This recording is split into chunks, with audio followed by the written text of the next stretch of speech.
Isang matandang bilyonaryo si Don Errol.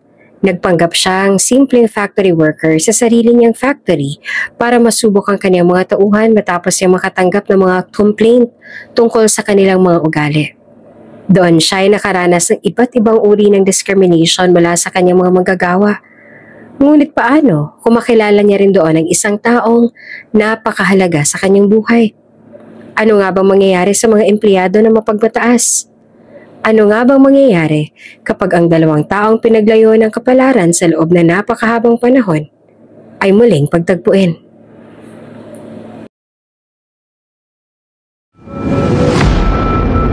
Kung bago ka pa lang sa channel na ito, Ate Jane TV, huwag kalimutang pindutin ang notification bell and subscribe button. Sana po hindi naman malaking abala sa inyo ang pagpindot ng subscribe button dahil ang kapalit po nito ay ang pagsuporta para makapag-produce ng mga libreng stories sa mga channels ni Ate Jane. Maraming salamat! Sa loob ng opisina ni Don Errol Villaverde, nakaupo ito sa kanyang kulay itim na swivel chair habang awak ang isang file na naglalaman ng mga reklamo tungkol sa kanyang manggagawa. Ilang beses na silang nakatanggap ng mga complaints laban sa ilang manggagawa ng Villaverde Manufacturing Corporation. Masama raw kasi ang ugali ng mga ito. Noong una ay hindi pa nila pinapansin ang mga complaint na sa pag-aakala ay nangi-scam lang naman sa kanila dahil nangyari na rin yun noon. Subalit habang tumatagal ay mas lalo pang dumadami ang mga complaints kaya hindi na nila ito pwedeng i-ignore. Tumayo sa harapan niya ang kanyang loyal na secretary, si Mrs. Morales. Nahalatang nag-aalangan sa narinig nitong plano. Sir, sigurado na po ba kayo sa gagawin ninyo? Ang magpanggap bilang isang factory worker sa sarili niyong paggawaan ay malaking bagay. Mahirap po ito, lalo na kung mabuking kayo ng ibang hindi tapat sa kanilang mga tungkulin. Tanong ni Mrs. Morales, halatang pag-aalala sa boses nito. Tumango naman si Don Errol at diretso ang tingin sa mga papeles. Oo, buo na ang desisyon ko. Ilang ulit na tayo nakatanggap ng reklamo tungkol sa masamang pag-uugali ng ilang manggagawa. Hindi ko pwedeng baliwalain to. Kailangang malaman ko kung ano ang totoo at kung totoo ba talagang sinasabi nila o hindi. Napabuntong hininga si Mrs. Morales. Hindi pa ito sang-ayon sa plano. Pero sir, hindi ba pwede naman po tayo mag-imbestiga gamit ang ibang paraan? Baka delikado kung malaman na lang kayo pala si Don Errol. Umiling si Don Errol na buo ang pasya. Kung gusto mong malaman ang tunay na ugali ng isang tao, dapat makasalamuha mo talaga sila. Mas madali nilang ilalabas ng totoo kung akala nila isa ka lang sa kanila. Hindi pa rin mapigilan ni Mrs. Morales ang mag-alala. Kung sakaling totoo man nga ang reklamo, ano pong balak ninyo? Huminga ng malalim si Don Errol. Simple lang. Kung sino ang dapat tanggalin, tanggalin. Pero gusto kong siguruhin na walang inosenteng mawawalan ng trabaho. Kung totoo man ang mga reklamo, gusto kong malaman kung sino ang dapat kong pagkatiwalaan at sino ang hindi. Tumango si Mrs. Morales, kahit hindi lubos na kumbinsido sa plano ng boss. Mabuti pa po ihanda ko na po mga kailangan niyo para sa pagsisimula ng plano. Tumayo si Don Errol at ibinaba ang mga papeles sa mesa. Salamat, Mrs. Morales. Simula bukas ako na si Mang Errol, isang ordinaryong manggagawa. Huwag mong ipapaalam kahit kanino ang tungkol dito. Maliit ang mundong ito. Kailangan kong makita ang totoo sa sarili kong paraan. Sa kabila ng pag-aalangan, tumalima si Mrs. Morales at umalis ng opisina. Samantalang si Don Errol naman ay titig na titig sa malaking bintana ng kanyang opisina. Buo na ang desisyon niya na alamin kung anong katotohanan sa ilalim ng kanyang mismong pamumuno at tiyakin ng kapakanan ng mga karapat-dapat na manggagawa. Maya-maya pa ay pumasok sa opisina niya si Arcangel. Isa rin sa kanyang mga tauhan na may alam na sa kung anong balak niyang gawin. Bago lamang ito sa trabaho nito sa kanya, pero mapagkakatiwalaan kaya naman ay naipagkakatiwala niya na dito ang mga bagay na kanyang pinaplano. Sir Errol, nagtataka lang po ako. Wika ni Arcangel. Nagkunot noo si Don Errol. Tungkol sa anong bagay, Arcangel? Kung bakit magagawa mong magpanggap sa simpleng manggagawa sa sarili mong factory. Hindi ba't delikado ang plano nyo? At paano nyo magagawa ito nang hindi kayo makikilala? Tsak na may ideya na rin naman ang mga manggagawa kung sino kayo. Napabuntong hininga si Don Errol, tsaka tumingin sa bintana ng kanyang opisina. Tila nagbabalik tanaw. Magmula na magsimula ako ng negosyong to, pinili kong itago ang pagkakakilanlan ko bilang may-ari. Noon pa man may mga pagbabanta na ako natatanggap mula sa mga hindi ko kilala at dahil doon napahamak ako at ang pamilya ko. Maraming mga taong gustong gamitin ang pangalan ko para sa pansariling interes, lalo na nung naging successful ang kumpanya ko. Kaya naman nagdesisyon ako manatiling tahimik at itago ang lahat.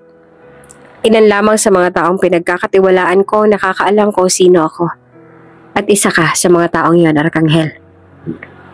Tahimik naman na nakinig si Arkanghel at halatang interesado sa kwento at baka sa mukha nito ang saya ng malaman na isa ito sa mga taong pinagkakatiwalaan ni Don Errol. Ang alam ng mga tao sa factory, isang malaking korporasyon ang may-ari. Wala ni isa sa kanila nakakaalam na ako mismo ang nasa likod ng lahat ng ito. Ginawa ko ito hindi lang para sa sarili kong kaligtasan, kundi para sa makapagtrabaho rin ako ng tahimik, malaya sa intriga at pamumulitika. Tumango si Arkanghel. Ibig sabihin, sir, walang may ideya kung sino talaga kayo sa factory? Wala, sagot ni Don Errol. Kahit ang mga manager doon, ang alam lang nila ay akong kinatawan ng may-ari. Pero hindi nila alam na ako mismo ang may-ari.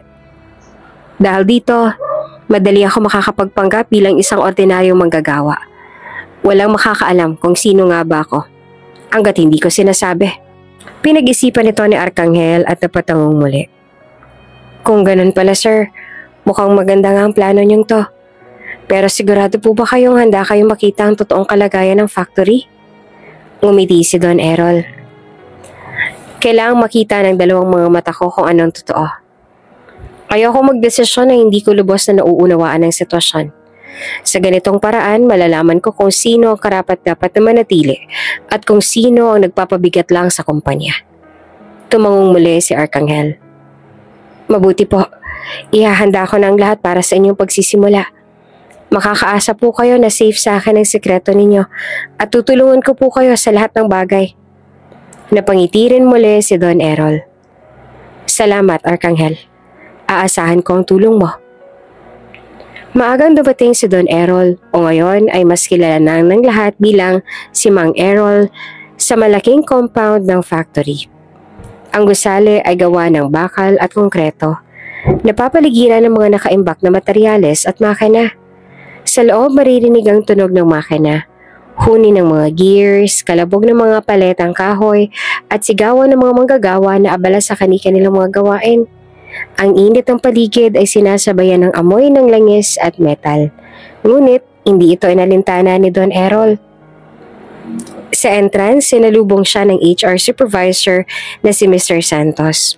Isang matabang lalaki na may manipis na buhok at tila laging nagmamadali. Ikaw pala si Mang Errol Ruiz. Welcome! Bagong manggagawa ka, tama? Tumango naman si Mang Errol at ngumiti ng bahagya. Opo, sir. Halika, ipapakilala kita sa mga kasamahan mo, sabi ni Mr. Santos habang sinimula ng tour sa factory. Habang naglalakad sila, ipinaliwanag ni Mr. Santos ang pasilidad. Malaki ang factory natin, may 3 division: assembly, packaging at quality control. Dito sa assembly ka maa-assign. Tinuro nito ang isang bahagi ng factory kung saan abala ang mga manggagawa sa pagtitipon ng mga produkto. Ipinasok ni Mang Errol sa assembly line at ipinakilala sa mga kasamahan niya. Isa-isa siyang kinamayan ng ilan, habang ang iba naman ay mukhang walang interes. Tumayo sa harap nila si Mr. Santos at tumikim. Mga kasama, ito si Errol Ruiz, bago nating manggagawa. Dito siya sa assembly line maa-assign kasama ninyo, kaya tulungan niyo siya habang nag-a-adjust pa siya. May isang lalaki nagtatrabaho malapit sa kanila, si Arman Guzman, na malapit at nakangisi ng hindi kaaya-aya. Kaya mo ba magtrabaho dito, tanda? Mukhang hindi mo naman na kayang tumayo ng matagal. Baka naman himatayin ka pa. Maging pasanin ka pa namin. Dapat sa kagaya mo hindi na tinatanggap sa ganitong trabaho. Nagkaroon ng mahinang tawanan mula sa ilang magagawa ng dahil doon. Ngunit nananatiling kalmado si Mang Errol. Tinititigan niya si Arman at magalang na sumagot. Kaya ko pa naman. Subukan lang natin. Mukhang may candidate na agad siya kung sino nga sa mga magagawa ang dapat na mawala ng trabaho dahil hindi agad nagustuhan ni Don Errol ang tabas ng dila ng isang to. Tila hindi naman natuwa si Arman sa sagot. Tingnan na lang natin kung hanggang kailan ka tatagal. Itigil mo na nga yan, Arman, palagi ka na lang ganyan. Saway ni Mr. Santos dito. Tinuloy na nga ni Mr. Santos ang pagpapakilala at pagtutour kay Don Errol. Okay, Errol, ito ang gagawin mo. Sa assembly line, mag-aayos ka ng mga piyesa. Dapat mabilis ang kilos, pero siguraduhin mong maayos ang trabaho. Tumango si Don Errol. Opo, naiintindihan ko. Kung gano'n ay maiiwan na kita, gawin mo na maayos ang trabaho mo para magtagal ka dito. Seryosong sabi ni Mr. Santos at saka muli nitong tiningnan ng ibang mga manggagawa. Hayaan mo na lang ang ibang mga manggagawa dito. Ang ilan sa kanila may mga ugali talaga na hindi mo magugustuhan, pero wala tayong ibang magagawa. The best thing you can do is to just ignore them. Mag-focus ka na lang sa kung anong trabaho ang nakalaan para sa'yo. Naiintindihan ko, sagot ni Errol. Sige, may trabaho rin akong kailangan na matapos. Habang lumalakad palayo si Mr. Santos, saglit na tiningnan ni Don Errol ang buong paligid. Alam niyang magiging mahirap ang araw-araw sa factory, ngunit ito ang kailangan niyang gawin para malaman ng katotohanan sa kanyang negosyo. Pagkatapos ng maikling tour, agad na pinaupo si Don Errol sa assembly line. Ang kanyang unang gawain ay ang pag-aayos ng maliit na piyesa para sa mga produkto ng factory. Pinagmamasdan niya ng mabuti ang iba pang manggagawa para matutunan ang tamang proseso bago niya sinimulan ang kanyang trabaho. Habang nagtitipon siya ng piyesa, hindi nakaligtas sa kanya ang mga bulong-bulungan mula sa iba't ibang bahagi ng linya. Bakit ba kumuha ng ganyang katanda? Siguradong babagal na naman ang trabaho natin dahil sa kanya. Sabi ng isang babaeng may hawak na kahon ng materyales. Oo nga, dapat ganyan katanda hindi na tinatanggap sa trabaho eh. Tingnan mo nga, parang hindi pa sanay eh. Dapat sa kanya nagpapahinga na lang sa bahay. Nagiging pabigat patuloy siya dito sa atin. Sabat naman ng isang lalaki na nakatayo malapit sa kanya. Si Arman naman yon. Narinig din niyon ni Errol, ngunit pinili niyang huwag mag-react. Tahimik siya nagpatuloy sa trabaho. Pilit na inaalala ang tamang proseso at sinisiguradong maayos ang bawat piyesa na ginagawa niya. Subalit hindi madali ang mga unang oras. Mabagal siya sa pagsunod sa ritmo ng assembly line. Dahilan para paminsan-minsan ay maipon ang mga piyesa sa kanyang bahagi. Isang beses napansin ito ng isang babae sa linya, si Carla, at padabog na nagsalita. Ang bagal mo naman, tanda. Hindi to charity, trabaho to. Kung hindi mo kaya, magsabi ka na lang. Napatingin si Don Errol sa babaeng yon. Ngunit nanatili siyang kalmado. Pasensya na po, bago pa lang ako, pero sisikapin kong bumilis. Hindi lang bilis ang kailangan dito, tanda. Singit naman ni Arman na humahagikik. Baka bukas, hindi mo na kayanin yung trabaho, mag-resign ka na rin. Hindi pa rin sumagot si Don Errol, ngunit sa kaloob-looban niya, ramdam niya ang pangungutya at diskriminasyon. Alam niyang kailangan niya muna magpakumbaba upang magtagal sa lugar na yon at matutunan ng katotohanan tungkol sa kanyang negosyo, lalo na sa mga manggagawa niya. Habang tumatagal, sinisikap niyang mapabilis ang kilos niya. Kahit nanginginig ang kanyang mga kamay sa pagod at nananakit na ang kanyang likod, hindi siya tumigil. Pinilit niyang patunayan na kaya niya. Kahit pa alam niyang maraming mata ang nagmamasid at naghihintay ng kanyang pagkakamali. Sa gitna ng lahat ng yon, tahimik na nangako si Don Errol sa kanyang sarili. Hindi ko hahayaang masira ang misyon ko. Malalaman ko kung sino ang tunay na problema dito. Kahit gaano kahirap ang daan. Pagkatapos ng mahabang araw sa trabaho, dumiretso si Don Errol sa kanyang opisina na malayo sa pinusukang trabaho. Naroon ang kanyang sekretary na si Arcangel na naghihintay sa kanya upang marinig ang ulat ng kanyang unang araw. Pag-upo niya sa silya, sumandal si Don Errol at bumuntong hininga ng malalim. Baka sa mukha niya ang labis sa pagod. Hindi biro ang unang araw ko, Lila. Sadyang mahirap ang trabaho. Pero ang pinakamabigat ay ang pagtrato sa akin ng mga tao roon. May mga pang-aapi po bang nangyari, sir? Tanong ni Lilo Morales habang nagtatala. Tumango si Don Errol. Oo, may ilan doon na halatang walang respeto sa mga kasamahan nila, lalong-lalo na sa akin. Tinawag ako mabagal, matanda, at sinabihan pa na baka hindi ko kayanin ang trabaho. Napakunot ang noon ni Lila. Mukhang may problema nga po talaga sa workplace culture nila, sir. Ano pong balak ninyo? Inutusan ni Don Errol si Arcangel na labas ng isang file. Sa loob nito ay ang mga resume ng mga manggagawa sa factory. Binuklat niya ang mga iyon at itinuro ang ilang pangalan. Narito ang mga kandidatong sa tingin ko ay posibleng problema. Base ito sa naging obserbasyon ko kanina. Sa tono ng pananalita nila, ugali at kung paano sila makitungo sa akin at sa iba. Binuksan ni Lila ang files at tiningnan ang mga pangalan. Sigurado po ba kayo sa mga ito? Umiling si Don Errol. Hindi pa. Ayoko magdesisyon agad ng hindi pa lubos na nakikilala ang mga tao. Hindi tamang manghusga ng isang araw lang. Gusto ko silang subukin pa para malaman ko kung ano ang tunay nilang pag-uugali. Bibigyan ko sila ng pagkakataong magbago. Ayoko nang basta nagtatanggal ng sino man ang walang malinaw na basehan. Pero sila ang mas babantayan ko. Gusto ko na ganun din ang gawin ninyo para mas lalo tayo makasiguro. Tumingin si Lila sa kanya at tumango. Naiintindihan ko po, sir. Ano pong susunod nating hakbang? Patuloy ako magtatrabaho bilang isa sa kanila. Gusto ko makita kung paano silang makitungo sa bawat isa kapag nasa ilalim ng pressure. Gusto kong malaman kung ang problema ba ay ugali ng mga tao o sistema ng factory natin. Siguraduhin mo lang na wala pa rin nakakaalam na ako ang may-ari. Ngumiti si Lila. Mabuting plano, sir. Sigurado akong sa huli, makakamit natin ang hustisya para sa mga masisipag at tapat na manggagawa. Tumango si Don Errol at ngumiti ng bahagya. Salamat, Lila. Hindi magiging madali ito pero alam kong magiging sulit din ang pagsisikap. Nung umalis na sina Lila at Arcangel, maling isinandal ni Don Errol ang kanyang ulo sa upuan at nag-isip. Gusto niyang baguhin ang kultura sa loob ng kanyang factory, pero kailangan niyang magsimula sa tamang paraan. At iyon ay ang kilalanin ng mabuti ang mga tauhan niya para alamin kung ano nga ba ang tunay na problema. Maaga pa lamang ay naroon na ulit si Don Errol sa factory ngayon ng pangalawang araw niya at handa na siyang harapin ang panibagong araw ng trabaho.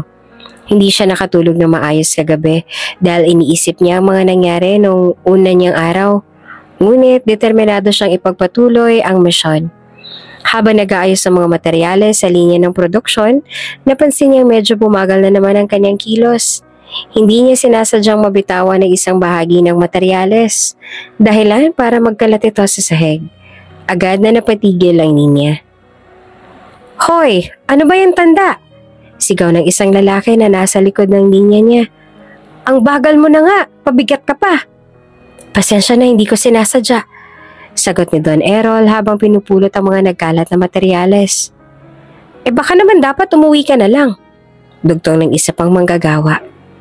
Hindi mo kayang sabayan ng trabaho dito, pinapabagal mo lang naman ang buong linya. Habang inaayos si Don Errol ang mga gamit, napansin niyang hindi niya alam kung paano gamitin ang isang makinarya na kailangan sa kanyang trabaho. Tumingin siya sa paligid at lumapit sa isa sa mga katrabaho niya. Pasensya na, pwede bang magpatulong dito? Hindi ko alam kung paano gamitin eh. Ngunit sa halip na tulungan siya, sinamaan siya ng tingin ng katrabaho. Ano? Hindi mo pa alam yan? Napakadali lang gamitin yan eh. Mahiya ka naman. Sa dami ng ginagawa namin, kami pa magtuturo sa'yo. Nagsimula nang lumapit ang iba pang manggagawa at nagbulungan. Anong ginagawa ng management dito? Ang tanda-tanda na, hindi pa marunong magtrabaho. Habang naririnig ang mga bulungan at panalait, pinilit ni Don Errol na manatiling kalmado. Tumango siya sa sarili at bumalik sa kanyang trabaho. Kahit mahirap at kahit walang tumutulong sa kanya. Hindi pa ito ang oras para sumuko. Naisip niya. Kailangan ko pa silang masubok. Habang nagpatuloy ang araw, ramdam ni Errol ang bigat ng diskriminasyon at hirap ng kanyang sitwasyon. Ngunit kahit na ganoon, nanatili siyang determinado na tapusin ang kanyang misyon at alamin ang katotohanan tungkol sa kanyang mga manggagawa. Sa sumunod na mga araw, tila wala pa ring pagbabago sa pagtrato ng ibang manggagawa kay Don Errol. Tuwing magkakamali siya o bumabagal ang kanyang kilos, naroon na naman ang panlalait at pagsigaw sa kanya. Nakakapagod ang pisikal na gawain, pero mas mabigat sa kanya ang emosyonal na dinadala mula sa mga karanasan niya sa factory. Dumating sa point na gusto niya na silang tanggalin sa trabaho. Pero naaalala niya ang pangako sa kanyang asawa na bibigyan niya lagi ng second chance sa mga tao, lalo na ang mga tauhan niya. Isang hapon pagkatapos na nakakapagod na shift, umakyat si Don Errol sa rooftop ng factory para magpahangin. Ang simoy ng hangin doon ay nagbibigay sa kanya ng kahit kaunting kalmadong sandali mula sa magulong mundo sa ibaba. Habang nakaupo siya at nakatingin sa malayo, napansin niya may papalapit na isang dalaga. Simple ang suot nito. Isang asul na uniforme ng factory at may dalang maliit na thermos. Ngumiti ito ng matamis bago magsalita. "Sir, ayos lang po ba kayo?" Magalang na tanong ng dalaga na tinawag palang Apple ng karamihan. Nagulat naman si Don Errol sa kabaitan nito. "Ah, oo, ayos lang naman ako. Salamat sa pagtatanong," sagot niya. "Ako nga po pala si Apple. Nagtatrabaho rin po ako dito sa factory." Pakilala nito. "Ako naman si Errol, Ineng. Tay Errol na lang ang itawag mo sa akin." Ngumiti naman sa kanya si Apple. "Para ka po ang lolo ko." Umupo si Apple sa tabi niya. Inaalok siya ng malamig na tubig mula sa thermos niya, ngunit tinanggihan ni Don Errol at sinabing may tubig din siyang dala. "Narinig ko po kung anong ginagawa ng ibang magagawa sa inyo. Usap-usapan po yun sa division namin." Simula nito na may bahagyang lungkot sa boses. "Ah, oo eh. Hindi ko alam na napag-uusapan na pala ako ng iba ngayon." Tumango naman si Apple. "Pasensya na po kayo sa kanila ha. Hindi talaga lahat dito madaling makisama, lalo na kapag bago ka. Ang iba pa nga po sa kanila mabait naman, pero yung iba talaga sadyang may kasamaan ng ugali, lalo na yung mga senior o yung mas mga matagal na nagtatrabaho dito sa pabrika." Napangiti na lang si Don Errol sa kabutihan ng dalaga. Sa lahat ng nakasalamuhan niya dito, ang dalaga lang naging mabait at magalang sa kanya. Meron namang iba na sa tingin ni Don Errol ay mabait din, pero itong dalaga lang talagang masasabi niyang genuine. "Salamat ah, hindi ko naman sila masisisi kung gano'n ang ugali nila. Tama rin naman kasi sila. Matanda na ako, siguro nga'y kailangan ko lang talagang magtiyaga." Tumango si Apple. "Sa totoo lang din po, ang naranasan ko nung una ako nagtrabaho dito, naku, matinding discrimination din po ang naranasan ko. Hanggang sa unti-unti ay nasanay na lang din ako. Maraming beses din po ako na-insulto. Pero natutunan ko na habaan ang aking pasensya. Kapag kasi nakita nila na hindi ka sumusuko, unti-unti rin naman silang susuko. Hindi man sila nagbabago, pero ang mahalaga ay susukuan ka naman nila." Napatingin si Don Errol sa dalaga. "Aba, mukhang marami ka nang natutunan dito sa factory ah." Ngumiti si Apple. "Opo sir, dahil po sa kanila kaya lumakas ang loob ko." "Sa tingin mo ba, ang halos lahat ng mga empleyado dito sa factory masamang mga ugali?" Tanong niya. "Hindi naman po, may mga mabait naman pong iba." "Naniniwala ka bang magbabago pa yung mga masamang ugali? Kung sakali na magpa siyang pamunuan ng factory na magtanggal sila ng mga manggagawa na hindi magandang ugali? Dapat ba silang mabigyan ng isa pang pagkakataon para patunayan ang kanilang mga sarili?" Tumango si Apple. "Opo sir, sa tingin ko lahat naman ng tao ay deserve ang second chance. Malay natin may mga rason sila kaya ganun ang ugali nila. Bakang ilan sa kanila ay may pinagdadaanan pala sa buhay. Mahirap man minsan, pero naniniwala po ako may kabutihan pa rin naman ang karamihan sa atin. Nang iba ay ayaw itong ipakita sa pag-aakala na ang magiging tingin ng iba roon ay weakness nila. O baka may mas malalim lang na dahilan. At para makita natin ang tunay na ugali o kabutihan ng isang tao, kailangan lang minsan ng mahabang pasensya at tamang pagkakataon." Nakakatuwa na ganyan ka mag-isip sa ibang tao. Wika ni Don Errol. Ngayon lang siya naka-encounter ng isang tao na talaga namang sobrang positibo lang sa buhay, kahit pa sa kabila ng toxic work environment nila. Ngumiti si Apple. Iyon po kasi ang turo sa akin ng mga magulang ko nung nabubuhay pa sila. Lalo na po ng aking amang nagpalaki sa akin. Ayon sa kanya, kailangan po nating unawain ng mga tao dahil lahat ay may kanya-kanyang pinagdadaanan sa buhay. At tsak na ginagawa nila ang isang bagay na may dahilan. Napangiti rin si Don Errol. Maayos ang naging pagpapalaki nila sa'yo. Nakakatuwa na may mga taong kagaya mo. Hihiya itong umiti. Salamat po. Habang nag-uusap sila ni Apple sa rooftop, napansin ni Don Errol ang sinseridad sa mga mata ng dalaga. Tila handa rin itong magbigay ng suporta kahit pa para sa isang estranghero na tulad niya. Sir, magalang na sabi ni Apple habang maingat na inilalapag ang thermos sa tabi. Napansin ko po kanina na malungkot kayo. Sana mali lang iniisip ko pero huwag niyo pong sisihin ang sarili niyo kung bumagal man ang trabaho dahil sa inyo. Hindi po totoo yun. Ang lahat ng mga sinasabi ng ibang empleyado sa'yo, wala pong katotohanan yun. Napabuntong hininga si Don Errol. Pero, hindi naman talaga maipagkakaila na mabagal talaga ako. Matanda na ako at hindi na kasing sigla ng dati. Ngumiti si Apple na puno ng pag-uunawa. Kahit po matanda kayo, tsak na malaking tulong pa rin kayo sa trabaho. Totoo lang, nakakatuwa nga po na kahit mahirap ay nagtatrabaho pa rin kayo. Nagulat si Don Errol sa sinabi ng dalaga. Talaga? Sa palagay mo ba? Opo naman sir, sagot ni Apple, walang alinlangan sa tinig. Hindi lahat ng tao sa edad nyo ay pipiliin pa magtrabaho, lalo na kung mahirap ang ginagawa dito. Ang sipag at dedikasyon nyo po ay kahanga-hanga. Naramdaman naman ni Don Errol ang init ng salitang yon. Para bang binigyan siya nito ng bagong lakas. Salamat, Ineng. Hindi ko inaasahan ng ganitong mga salita. Ang dami mong naitulong sa akin ngayong araw. Ngumiti si Apple ng mas malaki. Walang anuman po, sir.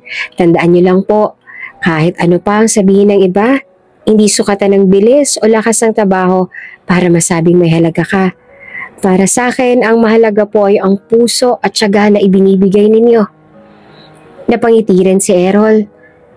Minsan, ang pinakamalaking suporta ay nagmumula sa mga simpleng salita ng kabutihan.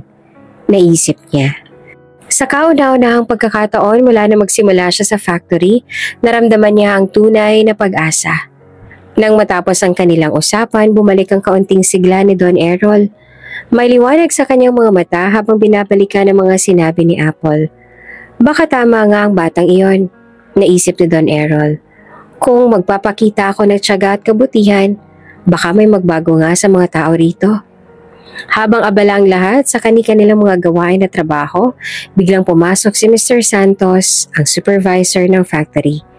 Tumigil pansamantala ang ingay ng mga makina habang nakatuon ang atensyon sa mga manggagawa sa kanya. Good morning everyone, anunsyo ni Mr. Santos. I'd like to introduce to you our new janitor, Mr. Renzo Gutierrez. Lahat ng mata ay napunta sa lalaking nasa tabi ni Mr. Santos. Matangkad ito, makisig at gwapo. Sa tansya nila ay mga nasa 20 plus pa lang ang edad ng bagong janitor.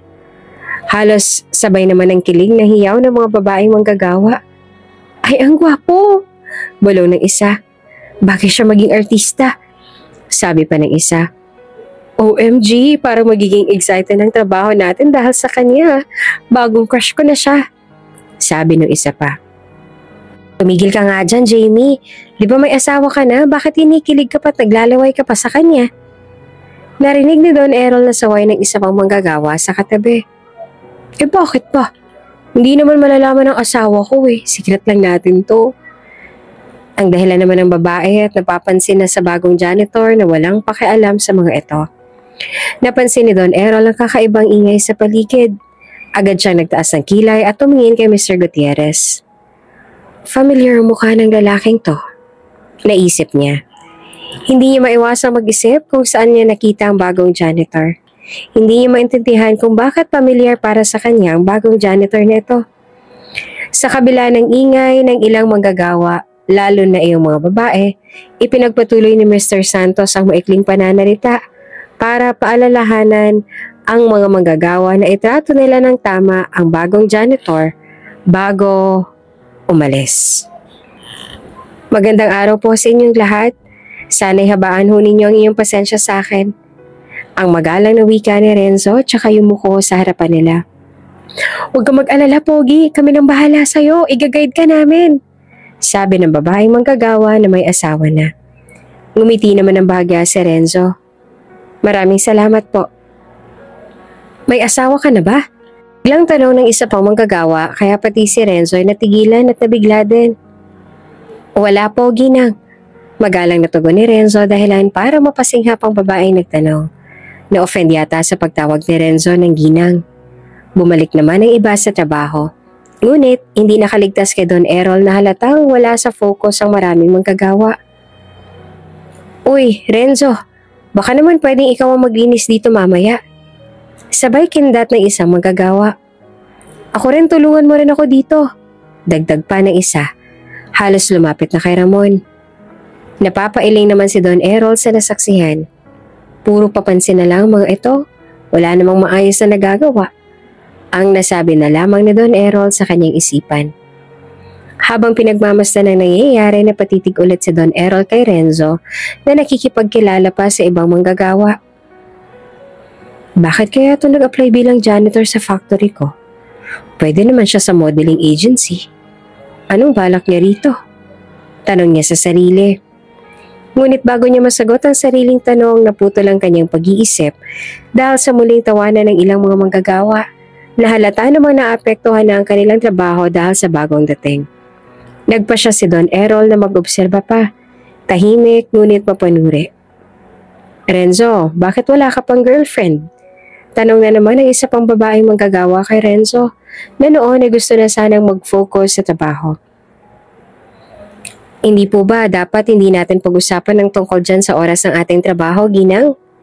Magalang na tanong ni Renzo sa babae na halatang na-offend din. Gusto lang naming malaman, tsaka huwag kang mag-alala. Pwede naman tayo mag-usap sa oras ng trabaho kasi wala namang supervisor. Pasensya na pero ayoko kasi makipagkwentuhan sa oras ng trabaho. Magalang pang yumuko si Renzo sa mga makukulit na manggagawa na natigilan din at hindi na nakapagsalita.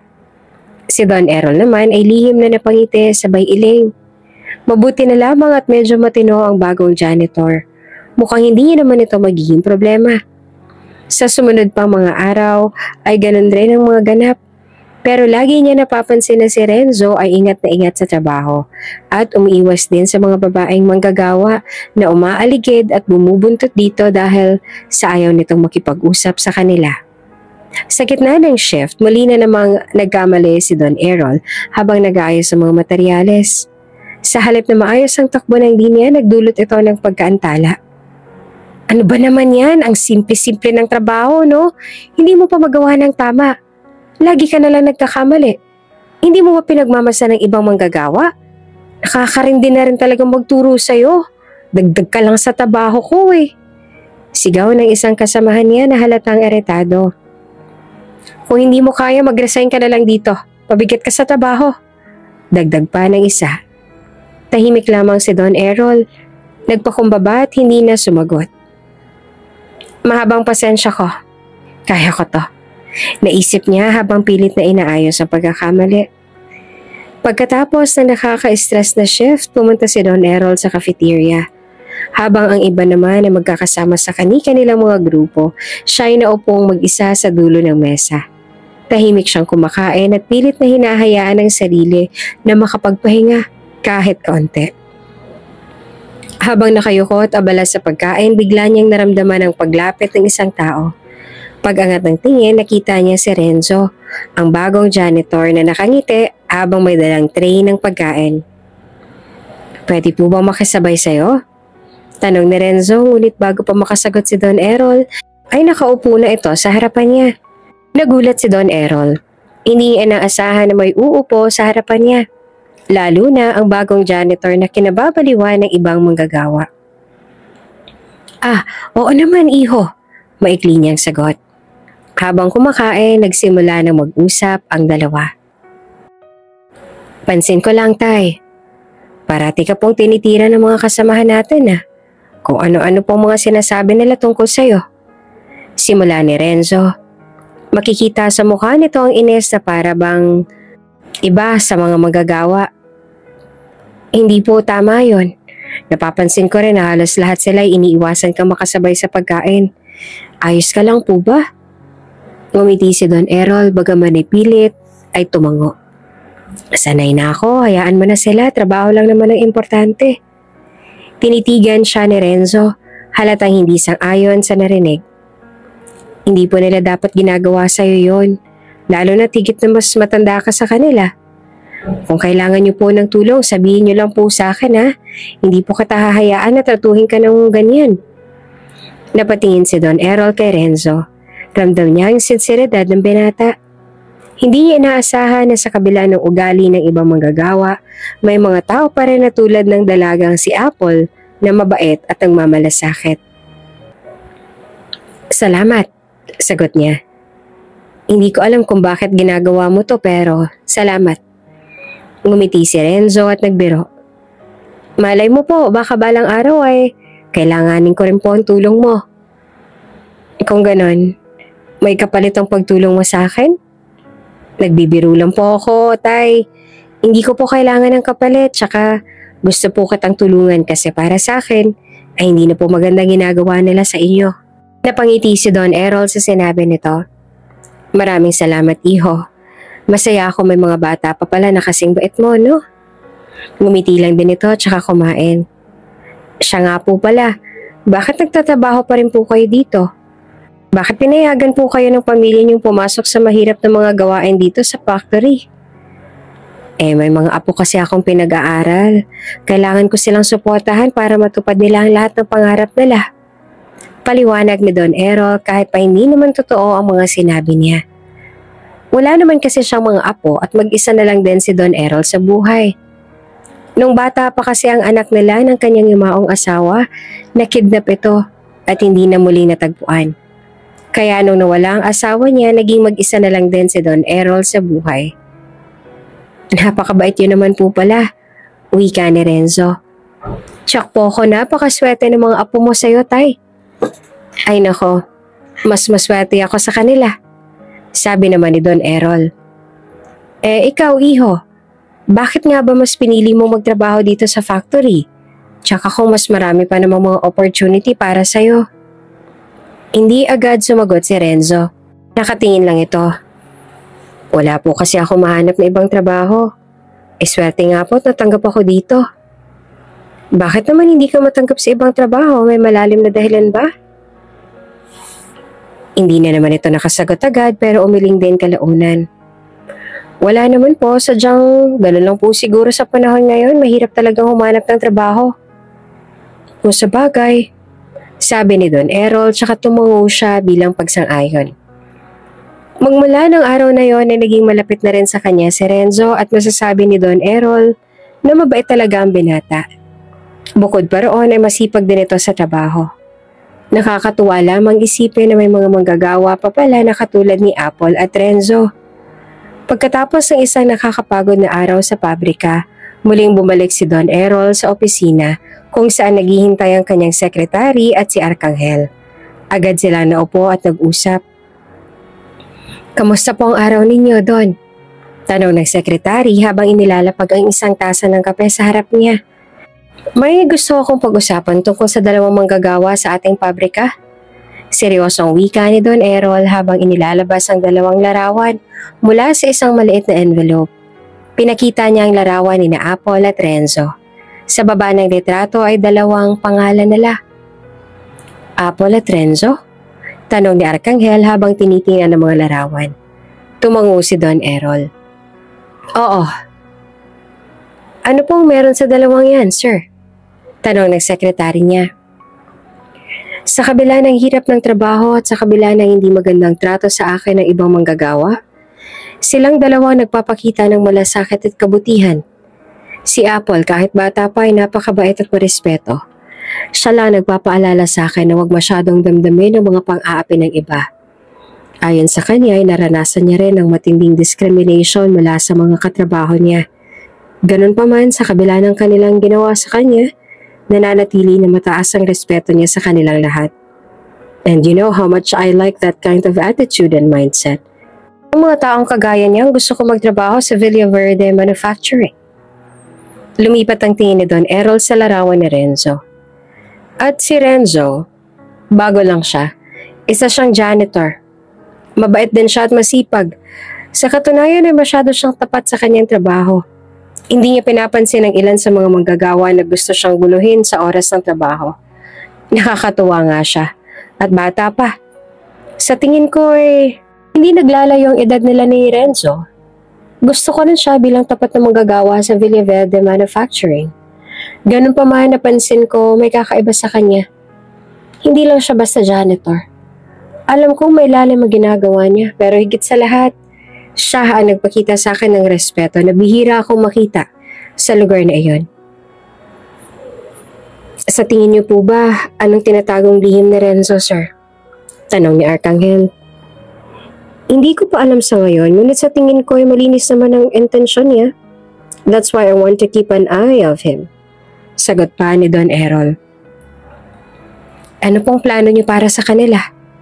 Tanong ng sekretary habang pinapanood si Don Errol na tila nag-iisip ng malalim. Bala ko silang i-promote sa mas mataas na posisyon. Sagot ni Don Errol. Si Apple nararapat siyang magkaroon ng mas mataas na posisyon. Napaka-professional at mapagkakatiwalaan niya. Si Renzo naman gusto ko mapalapit siya sa akin. Gusto kong malaman kung ano talaga ang hangarin niya. Napangiti si Arcangel. Mukhang malapit na rin kayo matapos sa misyon niyo, Don. Pero sigurado po ba kayo na sila ang tamang tao? Oo, sabi ni Don Errol na puno ng kumpiyansa. Hindi madalas mangyari ito pero nararamdaman kong sila ang mga manggagawang may tunay na malasakit sa trabaho. Ayoko sayangin ang pagkakataong to na mabigyan sila ng nararapat na pagkilala. Makakaasa po kayo, Don. Sabi naman ng sekretary. Aasikasuhin ko na rin po ang mga dokumento ko sakaling kailanganin na. Salamat. Sagot ni Don Errol habang tinitingnan muli ang mga larawan. Sa kanyang isipan na pagtanto niyang ang paggawa ng tama kahit mahirap ay lagi pa rin dapat manaig. Pagkatapos ng diskusyon tungkol kina Apple at Renzo, naglabas ang bagong folder ang sekretary ni Don Errol at inilapag ito sa harapan ng kanyang amo. Sir, tungkol naman po sa plano nating makipag-partnership sa Kalyahan Group. Simula ng sekretary, halatang may halong kaba ang tono ng boses ito. Tumingin si Don Errol sa folder at binuklat ito at binasa ang mga dokumento nasa loob. Napakalaking kumpanya nila. Kung magawa natin to, hindi lang lalago ang operations ng pabrika. Magkakaroon din ng mas maraming oportunidad para sa mga empleyado natin. Sabi niya habang nakatingin sa papel. Oo nga po, sir. Pero kung tutuusin, hindi madali makipag-negotiate sa kanila. Alam naman natin ang reputasyon ng Kalyahan Group. Matigas silang kausap at mataas ang pamantayan nila pagdating sa mga kasosyo. Paliwanag ng sekretary. Oo nga po, sir. Nakailang request na rin po kami para may makausap na kahit isa man lang sa mga representative nila pero lagi rin pong decline. Sabi naman ni Arcangel, masyado pong mahirap mag-reach out sa kanila. Nag-isip naman ng malalim si Don Errol bago magsalita. Kaya kailangan nating maghanda. Kung nais silang makita ang pagiging maaasahan natin, ipapakita natin sa kanila. Nasa sa atin ang karanasan, ang disiplina at ang dedikasyon. Meron na po ba kayong plano para kumbinsihin sila, sir? Tanong ulit ng sekretary, nag-aalala lang baka hindi sapat ang mga hakbang na ginagawa nila. Oo, meron na sa ngayon, sagot ni Don Errol. Una, sisiguraduhin natin na maayos ang records ng ating kumpanya. Mula sa produksyon hanggang sa kalidad ng mga produkto, lalong-lalo na sa mga manggagawa natin. Isa rin ito sa dahilan kaya nagpa siya akong pumasok sa factory. Pangalawa, ipapakita natin sa kanila na marunong tayong magpatakbo ng negosyo ng may malasakit sa mga manggagawa at sa ating mga customers, mga bagay na hinahanap nila sa mga kasosyo. At pangatlo, napatigil siya. Tumingin sa sekretary na tila puno ng kumpiyansa. Gagamitin natin ang mga koneksyon natin sa industriya para makarating tayo sa tamang tao sa Kalyahan Group. Tumango ang sekretary. Tila na panatag kahit papaano. Mukhang malaki ang tsansa natin kung ganyan ang diskarte, sir. Pero, handa ba kayong harapin ng posibilidad na tanggihan nila tayo? Ngumiti si Don Errol, puno ng determinasyon. Kung mangyari man yon, tatanggapin ko. Pero hindi ako titigil sa paghahanap ng paraan para patunayan sa kanila na karapat-dapat tayo. Napakalaki po ng tiwala ako sa inyo, sir. Kung may kaya silang tanggihan, hindi yon kayo. Sabi ng sekretary na may bahid ng paghanga. Tumango naman si Don Errol at isinara ang folder. Tuloy ang plano. Ihanda mo na ang lahat ng kailangan para sa presentation. Gusto ko maging perpekto ito. Opo, sir. Agad na sagot ng sekretary bago lumabas ang opisina. Kasunod nitong lumabas si Arcangel. Naiwan si Don Errol na nakatingin sa bintana. Iniisip ang malaking hamon na nasa unahan niya at ang pagkakataon para patunayan ang kanyang kakayahan. Isang tahimik na araw habang nakaupo si Don Errol sa lumang bench sa rooftop. Ine-enjoy niya ang malamig na simoy ng hangin. Nakatitig siya sa malayo. Iniisip ang mga problema sa trabaho at ang plano niya sa Calyahan Group. Sa kalagitnaan ng katahimikan, narinig niya ang mahina at magaan na yapak ng sapatos. Paglingon niya, nakita niya si Apple na may dalang maliit na lunchbox. Nginitian siya nito at nagpaalam. Sir, pwede po ba akong tumambay dito? Tahimik kasi. Ngumiti si Don Errol.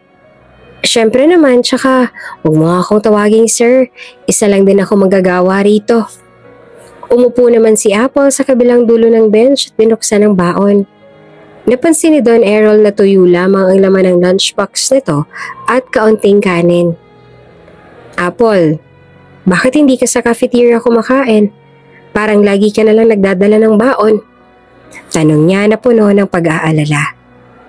Bigla namang nag-blush si Apple at yumuko, halatang nahihiya. Nahihiya po kasi ako, sir. Tay Errol, tuyo lang po kasi ang baon ko, baka pagtawanan lang ako ng iba. Ngumiti si Don Errol at tumango. Naiintindihan ang nararamdaman nito. Wala namang nakakahiya sa tuyo, Apple. Paborito ko nga yan noon eh. Medyo napangiti si Apple pero hindi pa rin ito maitagong lungkot sa kanyang mga mata. Nagtsatsaga na lang po talaga ako, Tay Errol. Mahirap kasi ang buhay. May pamilya ka bang sinusuportahan? Tanong ni Don Errol, naramdamang bigat sa boses ng dalaga. Tumango si Apple. Wala na po kasi akong mga magulang. Pareho silang pumanaw nung teenager pa lang ako. Ngayon po nakatira po ako sa bahay ng uncle at auntie ko. Mabait naman po sila pero sandali itong natigil at halatang nag-aalangan. May sakit po ngayon ang uncle ko. Ang auntie ko naman, mahina na rin para magtrabaho. Ako na lang po nag-aalaga sa kanila ni uncle at nagpapagamot. Hindi po kasi sila biniyayaan ng anak kaya po nagtitiis ako para lang matustusan lahat ng gastusin. Napuno ng awa si Don Errol habang pinakikinggan ang kwento ng dalaga. Kaya pala laging nagtitipid. Pero tandaan mo Apple, hindi mo kailangang magdusang mag-isa. Kapag nahihirapan ka, huwag kang mahihiyang humingi ng tulong. Tumango naman si Apple. Tila na comfort sa sinabi ng kausap. Salamat po, Tay Errol. Siya nga pala Iha. May dahilan ba kaya gustong-gusto mong tumambay dito sa rooftop? Tanong ulit ni Don Errol sa dalaga na nakangiti namang tumango. Ngayon lang din napansin ni Don Errol na ang ngiti ng dalaga ay pareho ng ngiti ng kanyang asawa. Bigla namang nanikip ang dibdib ni Don Errol. Naisip niya na siguro kung hindi lang nawala ang nag-iisang anak nila ng kanyang yumaong asawa, kung siguro ay hindi lang ito na-kidnap, baka ay kasing edad na ito ni Apple ngayon. Na-imagine din ni Don Errol na masiyahin at mabait ang kanyang anak. Ang kaso nga lang ay naging marahas ang mundo para sa kanila. Hindi niya man lang nakasama ang matagal ang kanyang anak. Hindi man lang nila nasaksihan ang paglaki at pagdadalaga nito. Hindi niya alam kung buhay pa ba ito o kung pinaslang na ito ng mga masasamang tao na dumukot dito. Oops! May break muna. Gusto mo bang ma-shoutout dito sa channel ni Ate Jane? Mag-comment lang ng lesson you learned from the latest story uploaded. Dahil pipili kami ng isang best comment of the day para i-shoutout sa susunod na upload. Kaya huwag kalimutang mag-iwan ng lesson you learned after you watch this video. Maraming salamat! Shoutout nga pala kay Torres Brigida from Quezon City. Maraming salamat sa pakikinig.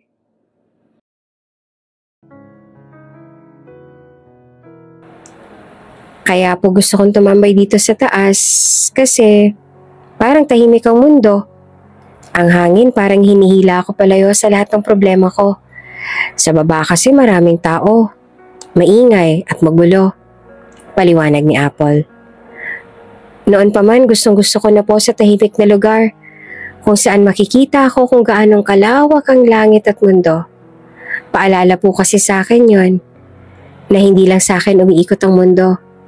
Ibig sabihin nun na hindi lang ako may problema na dinadala. Ngumiti naman si Don Errol at tumingin sa malayo. Tama ka. Minsan kailangan nga natin ng ganitong lugar para makahanap ng katahimikan. Huwag ka mag-alala, Apple. Matatapos din ang pagsubok na yan. Sabi nga nila, walang problema ang nagtatagal. Nagkatinginan sila at nagpalitan ng ngiti. Sa simpleng usapan na yon, nahanap nila ang sandaling katahimikan at pag-asa sa kabila ng mga hamon sa buhay. Mahal, kung nandito ka lang ngayon tsaka kung matutuwa ka rin sa batang yon, sigurado rin akong maaalala mo sa kanyang anak natin. Sabi ni Don Errol sa kawalan nung umalis na si Apple para bumalik sa trabaho nito. Umaasa si Don Errol na maririnig ng kanyang asawa ang sinasabi niya ngayon. Mabait ang batang yon at talaga namang nakakatuwang pagiging positibo niya sa buhay. Malamig na simoy ng hangin ang tanging sagot na nakuha ni Don Errol. Habang nasa gilid si Don Errol ng production floor, nakatingin siya sa bawat manggagawa. Sinusuri niya kung sino ang talagang nagtatrabaho ng maayos at kung sino ang nagpapabaya. Sa gitna ng ingay ng makina at kaluskos sa mga tao, nakakuha ng pansin niya si Apple. Si Apple ay abala sa gawain nito. Mabilis ngunit maingat, tila walang pagod. Sa kabila ng init at hirap ng trabaho, makikita sa mukha nitong dedikasyon at kasipagan. Kapansin-pansin na kahit may mga pagkakataong tila bumibigat ang gawain, hindi ito tumitigil o nagrereklamo. Hindi kagaya ng ibang manggagawa na halos wala nang ginawa kung hindi makapag-utos sa ibang mga manggagawa na akala mo ay sila ang boss. Napangiti si Don Errol. Grabe ang sipag ng batang to.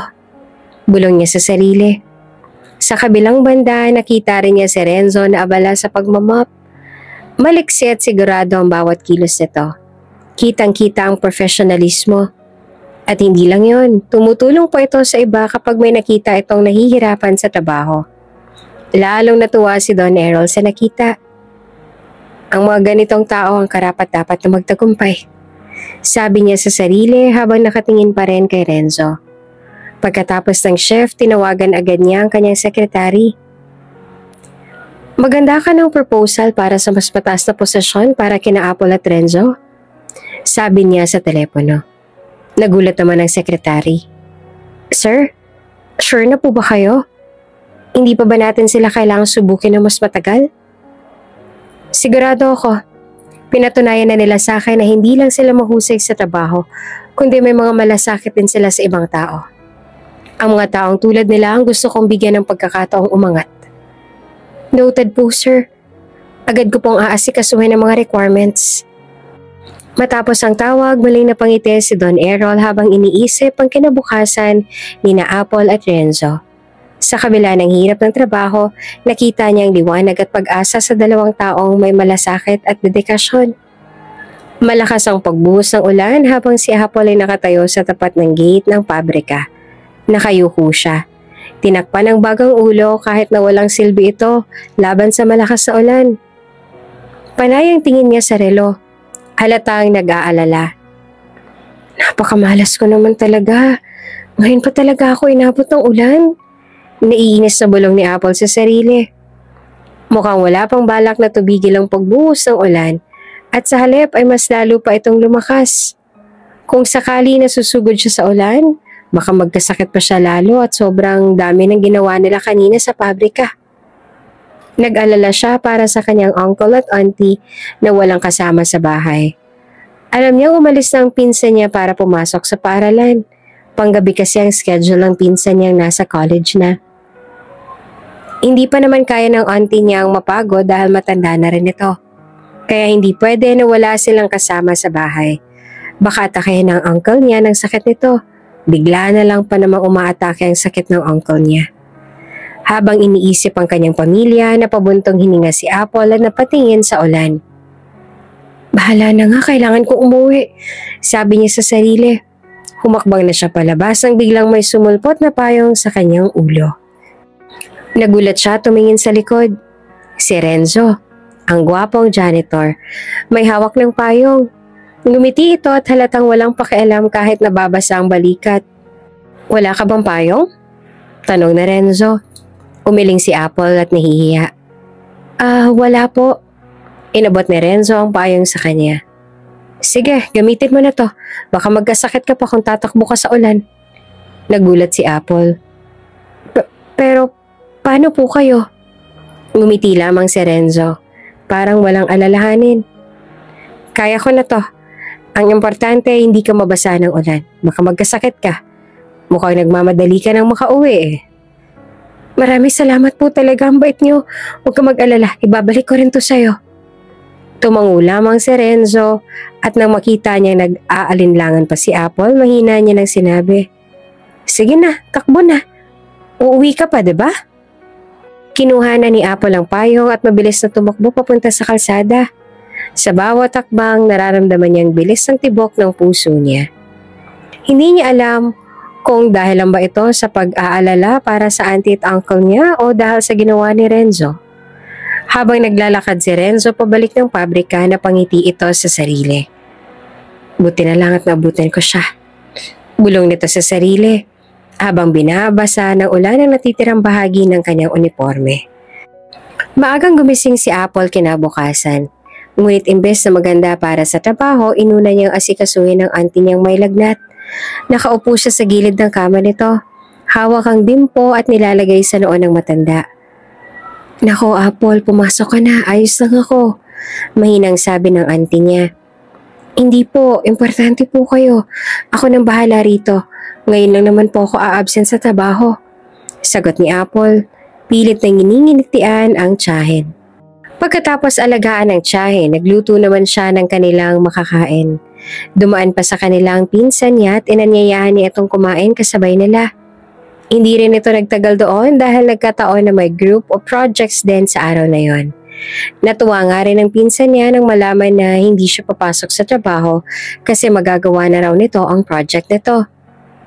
Habang naglinis sa sala, napatingin si Apple sa payong na nakasabit malapit sa pintuan. Napangiti siya. Naalala niya ang nangyari kagabi nung pinahiram siya ng payong ni Renzo. Hanggang ngayon ay nagiinit pa rin ang pisngi niya at bumilis din ang tibok ng kanyang puso.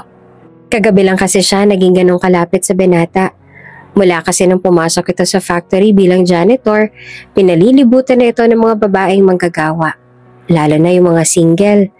Kahit nga may edad na para lang magpapansin sa gwapong binata. Ang bait niya talaga. Mahina niyang sabi sa sarili.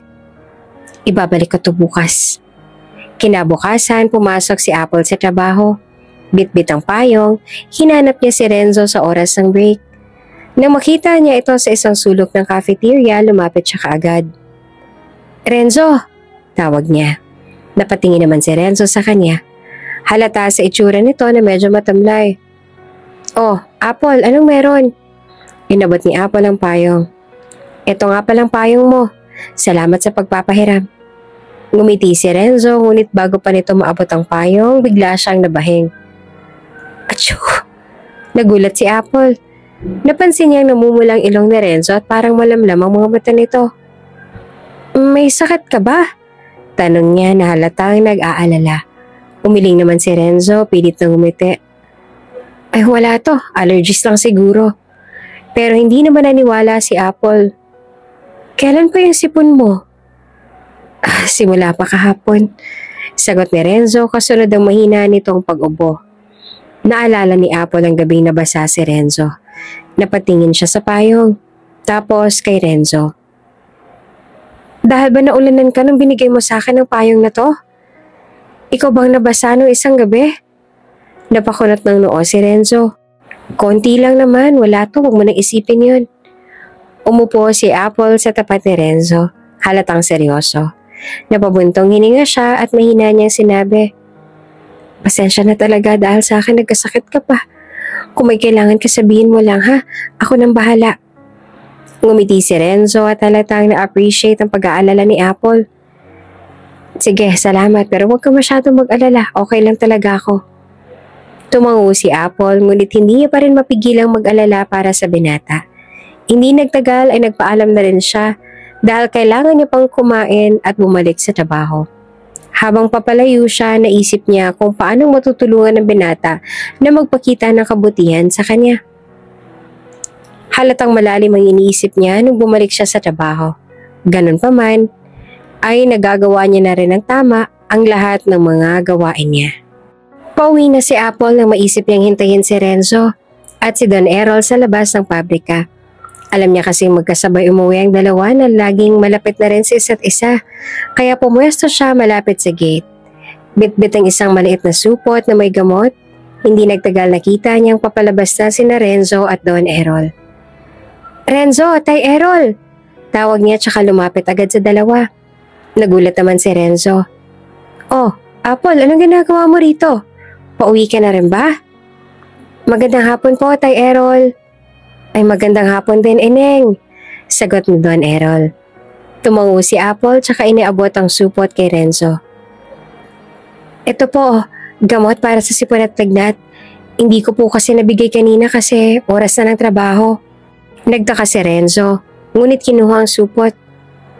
Salamat, pero hindi ka na dapat nag-abala pa. Okay lang po, hindi naman po abala sa akin kasi may mga gamot naman ako sa locker. Sagot ni Apple, nakangiti. Basta inumin mo yan pagkatapos mong kumain. Huwag mo rin kalimutan magpahinga para mas effective ang gamot. Pasensya ka na ulit at nagkasakit ka pa dahil sa pagtulong sa akin ha. Napatingin si Renzo kay Apple, tila touched sa kanyang kabaitan. Salamat Apple. Ngumiti rin si Don Errol na nakatingin sa dalawa. Hanggang sa nagpaalam na sa kanila si Apple.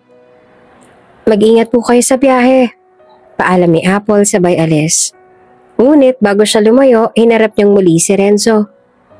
Huwag niyo pong kalimutan ang sinabi ko ha. Kumain muna bago maggamot. Oo, promise. Sagot naman ni Renzo na nakangiting parang natatawa. Pagkalayo ni Apple, nagsalita si Mang Errol.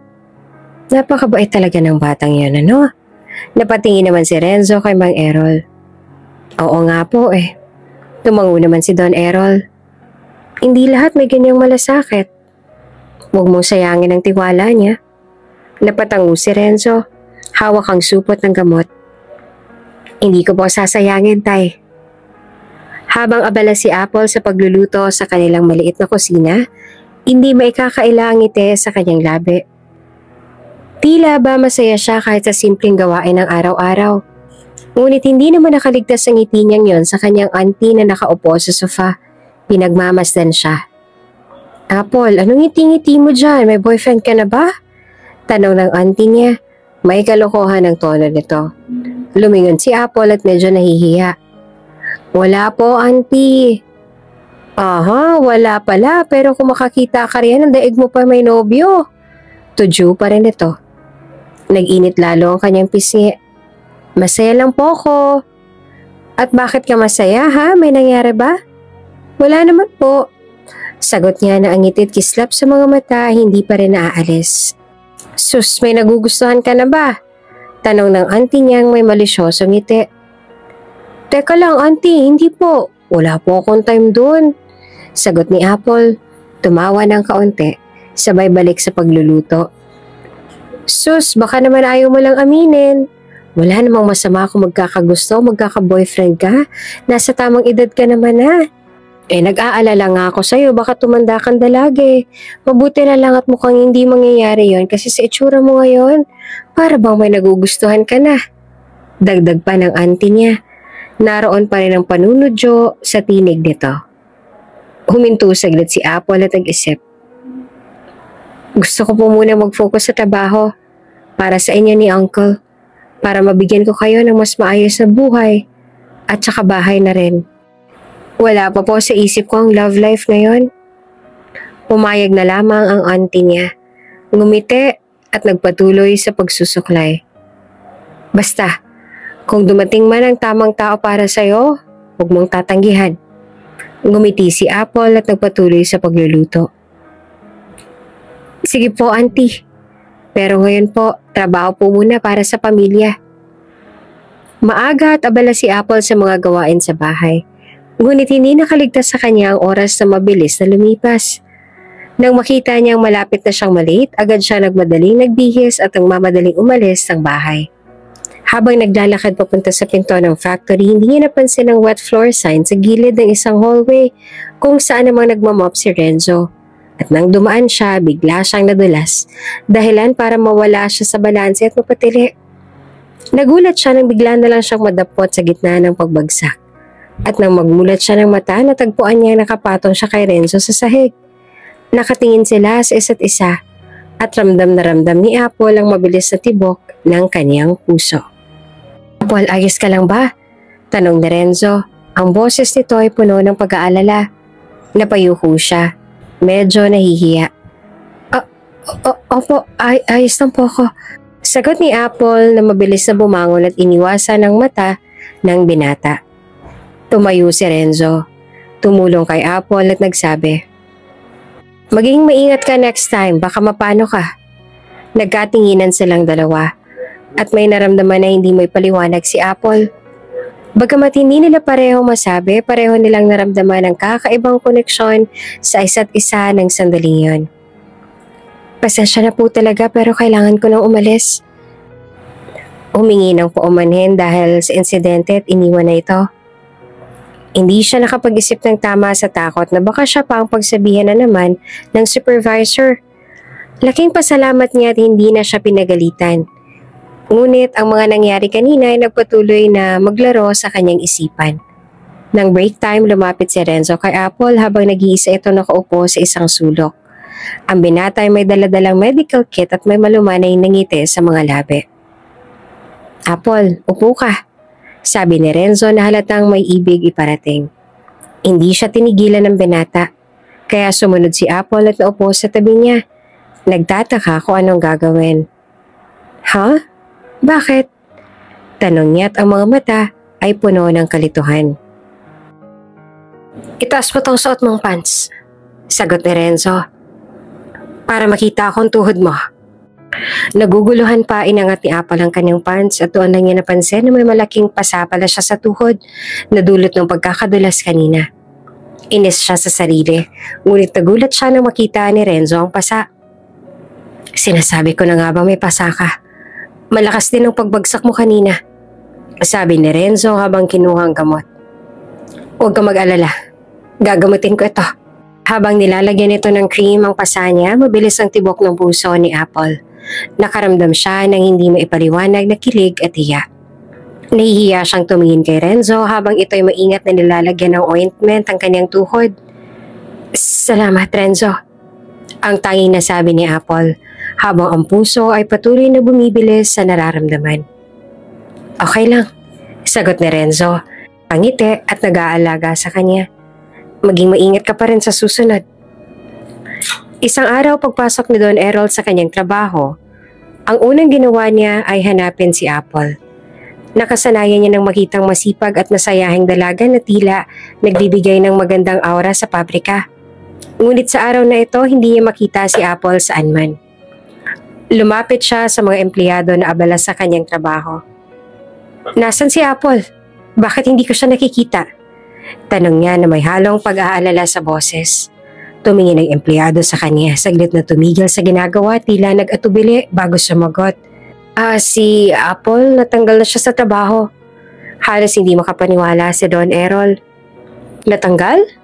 Bakit? Anong dahilan? Ayon sa narinig ko, may kasalanan daw siyang nagawa. Sagot ng empleyado, sabay bahagyang ibinaba ang tingin, parang ayaw makailam pa. Nagulat naman si Don Errol. Ang kanyang noo ay bahagyang nagkunot. Anong ginawa niya? Anong nangyari? Tanong niya pero walang ibang detalye ang empleyado. Habang naglalakad pabalik si Don Errol sa kanyang pwesto, hindi mawala sa isip niyang tungkol kay Apple. Alam niya kung gaanong kasipag at kabait ang dalaga at hindi niya maisip na magagawa nito ang anumang kasalanan na magiging dahilan ng pagkatanggal nito. Napabuntong hininga siya at sa kanyang isipan naisip niya. Kailangang malaman kong katotohanan. Hindi maaaring ito lang ang dahilan ng pagkawala niya. Habang naglalakad si Don Errol patungo sa mga locker, napasin niyang si Renzo nasa harapan ng locker ni Apple. Nililinis nito ang loob at halatang lungkot sa mukha ng binata. Lumapit si Don Errol at tinanong ito. Renzo, anong ginagawa mo riyan? Bakit mo nililinis ang locker ni Apple? Napalingon si Renzo at saglit na natigilan bago sumagot. Inutos po ng supervisor na linisin ang locker ni Apple. Wala naman po akong magagawa. Bumitaw ito ng malalim na buntong hininga. Tumigil si Don Errol at tiningnan ng mabuti ang binata.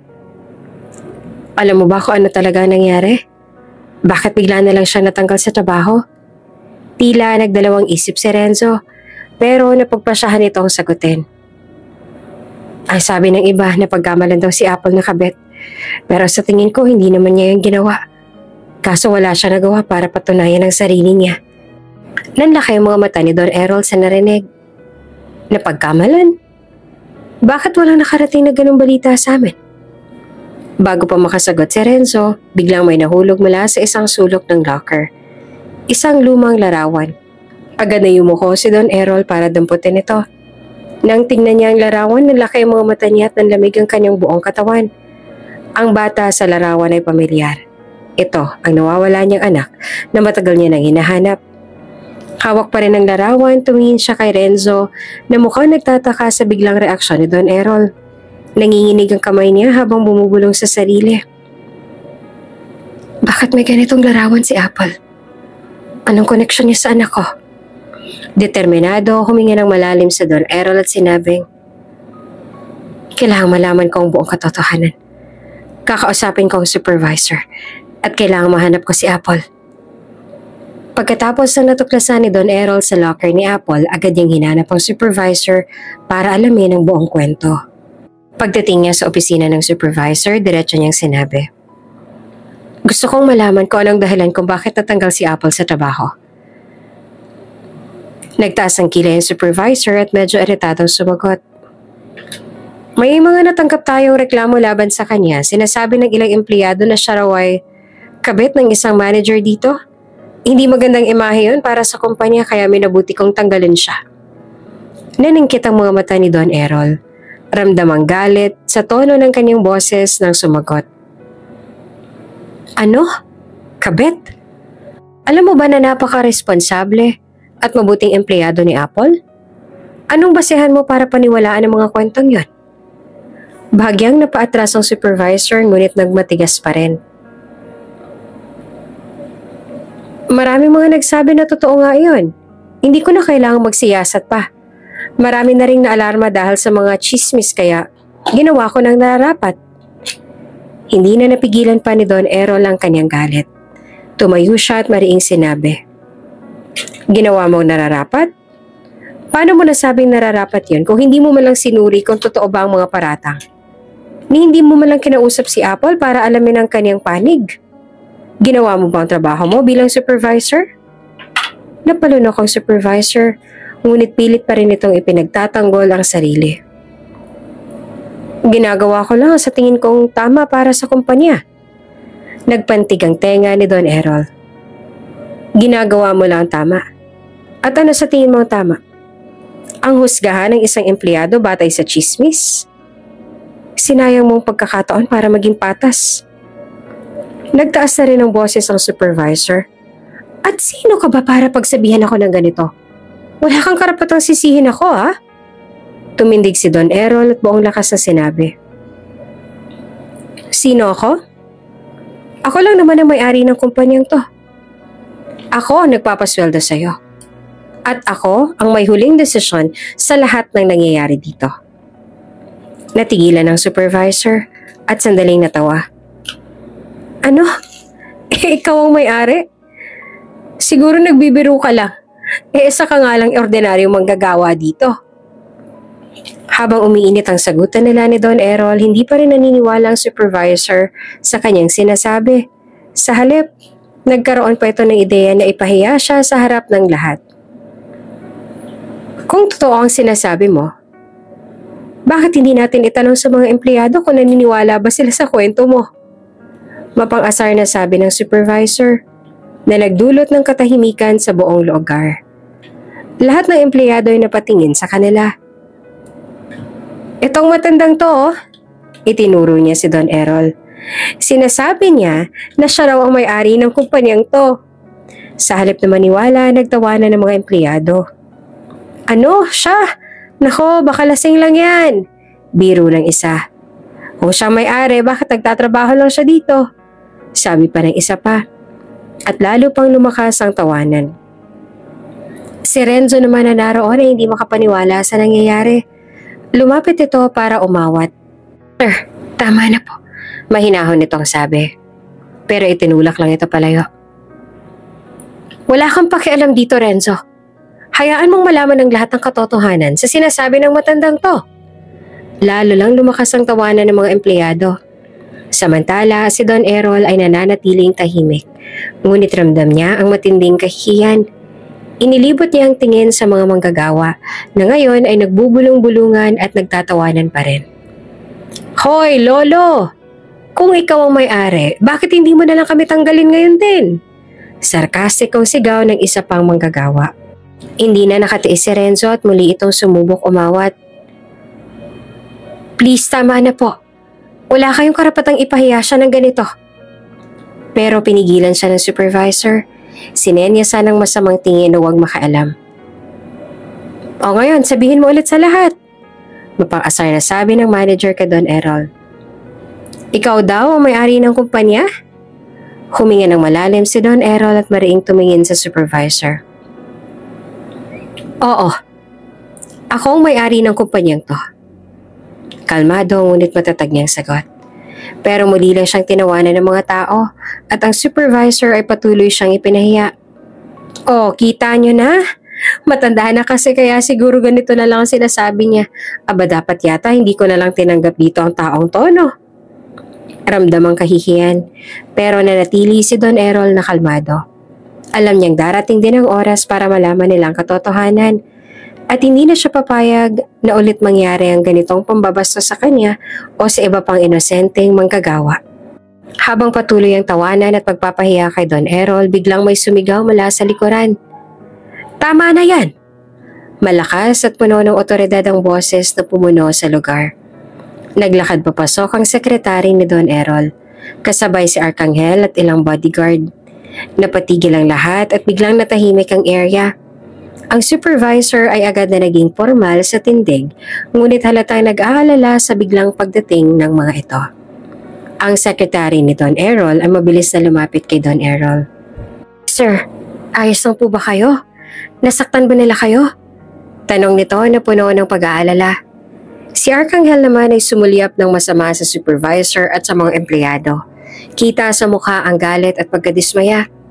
Nagkatinginan ng mga manggagawa at bulong-bulungan ang sumunod. Bakit parang totoo yata ang sinasabi ng matanda? Ang sekretary yata yun ang may-ari ah. Tumayo ng tuwid ang sekretary at tiningnan ng lahat ng naroroon. Kilala niyo ba kung sinong sinisigawan at pinapahiya niyo dito? Tanong nito. Mababa ngunit malamig ang boses. Sapat para marinig ng lahat. Walang sumagot. Tahimik ang supervisor at tila nandiliit sa sarili habang sinusulyapan si Don Errol at ang sekretary. Siya lang naman ang may-ari ng kumpanyang to. Diretsong sinabi ng sekretary. Bawat salita ay puno ng diin. Pangangang ilang manggagawa habang ang iba naman ay napatakip ng bibig sa gulat. Ang supervisor ay tila napako sa kinatatayuan. Hindi nakapagsalita. Nagbulungan ng mga empleyado. Ramdam ang takot at kaba sa mga mukha nila. Totoo pala. Hindi ako makapaniwala. Ano mangyayari sa atin ngayon? Muling lumapit ang sekretary kay Don Errol. Sir, ano pong gusto ninyong gawin? Nandito kami para sa inyo. Hindi nakapagsalita si Don Errol agad. Ngunit patalim niyang tiningnan ng supervisor na ngayon ay pawis na pawis sa kaba. As the owner of this company, let me make this perfectly clear.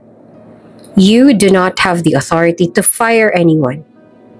I can't believe I hired someone like you who acts like they're the boss, making decisions without any regard for the chain of command.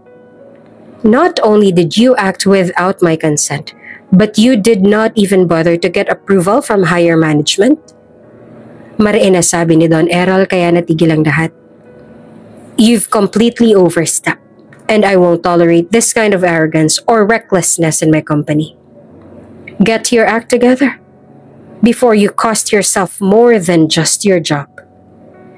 Umingi pa ito ng pasensya, ngunit galit na galit si Don Errol at walang panahon para sa paghingi nila ng tawad na batid niyang hindi naman sincere.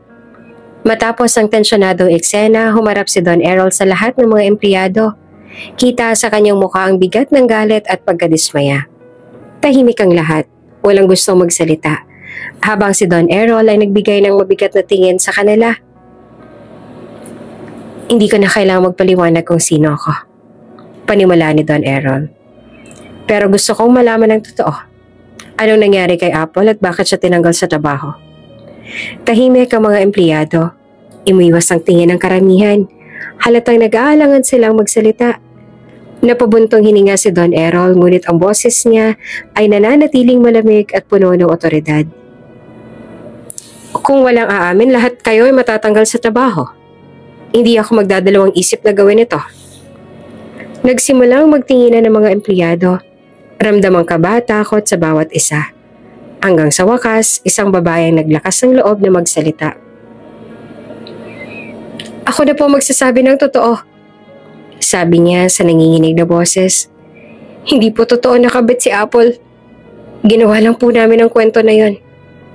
Tumaas ang kilay na Don Errol. Bakit niyo ginawa yon? Marami po kasi sa amin na nagsiselos sa kanya. Sagot ng babae, halos bumagsak na ang kanyang boses sa kahihiyan. Siya lang ang laging napupuri ng mga supervisor. Mabait siya, masipag, at maraming nakaka-appreciate sa kanya kaya po naisipan namin gawin yun para mawala siya dito. Halos sumabog sa galit si Don Errol. Tumayo siya mula sa kanyang kinatatayuan at tiningnan ng lahat ng empleyado ng may matalim na titig. Siniraan niyong isang inosente dahil lang sa inggit? Ginawa niyo yun sa isang taong nagbabanat ng buto para sa pamilya niya? Wala kayong puso. Walang sumagot. Ang lahat ay napayuko sa hiya at takot. Hindi ko na kayo bibigyan parang pagkakataon para mag-sorry. Dagdag ni Don Errol. Wala na akong tiwala sa inyo. Sa ngayon din, matatanggal kayo lahat sa trabaho. Huwag niyo na rin subukang magpaliwanag. Mabilis ang naging desisyon ni Don Errol. Isa-isang inalis sa trabaho ang mga manggagawa, habang ang mga bodyguard at sekretary niya ay inasikaso ang proseso. Tahimik ang lahat. Ang ilan ay umiiyak habang umaalis sa pabrika. Ngunit walang nakapagpigil sa galit ni Don Errol. Sa sandaling yon, malinaw na pinili niyang panindigan ng hustisya at protektahan ang mabubuting empleyado tulad ni Apple at Renzo. Ano man ang kapalit. Halos nanginginig sa galit si Don Errol matapos marinig ang kumpisal ng babae. Napahawak siya sa kanyang dibdib. Ramdam ang bigat at emosyon at sakit na dulot ng insidente. Napansin ito ng kanyang sekretary at agad itong lumapit. Sir, kalma lang po. Ayoko atakihin kayo dahil sa galit, sabi ng sekretary habang inaakay siya sa isang upuan. Kailangan niyo po huminga ng malalim. Nang makaupo si Don Errol, unti-unti niyang pinakalma ang sarili. Ngunit bago pa man siya makapagsalita ulit, biglang lumapit si Renzo. Mr. Villaverde, tawag ni Renzo na nakangiti. Masaya akong kumampi kayo sa kung ano man ang tama. Napangiti si Don Errol sa binata, bahagyang naguguluhan. Masaya ako na nakita ko mismo kung paano niyong hinarap ang sitwasyong to. Dagdag ni Renzo. Sa araw na to, nakuha ninyo ang tiwala ko. Napatigil si Don Errol. Anong ibig mong sabihin? Tanong niya. Bakas ang pagkalito. Ngumiti si Renzo. Tumayo ng diretsyo at nagbigay ng magalang na saludo. I'm Renzo Calyahan. ang panganay na anak ng pamilya Kalyahan at tagapagmana ng Kalyahan Group. Nanlaki ang mata ng lahat ng naroon, lalo na si Don Errol at ang kanyang secretary. Bilang tagapagmana, bahagi ng trabaho ko ang tiyaking patas at may integridad ang mga magiging partners namin. Paliwanag ni Renzo. Ang intensyon ko kaya ako pumasok sa kumpanya ninyo ay para makita kung totoo ba ang sinasabi na masama ang mga nagtatrabaho sa Villaverde Manufacturing.